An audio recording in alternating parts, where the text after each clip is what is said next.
tingin namin excuse niya lang ito, no, sa pagharap ng, kasi pinapatawag na siya ng Senate at saka ng Congress and it has nothing to do with anything else. So parang, actually, pinaghahanap siya ng DOJ, ng Department of Justice ng US. Yun yung malinaw sa atin. So lahat itong halabalo niya, kaugnay ng mga threats sa kanya at kung ano-ano pa,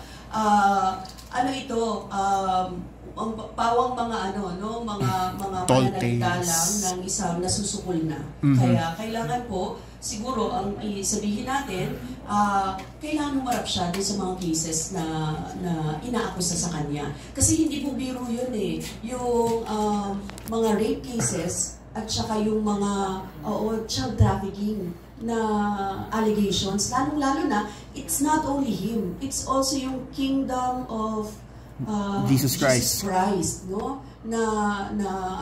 Nasa tabing pa ng relihiyon, naka yun. So, kailangan po ng hustisya ng mga tao at kailangan lumabas siya.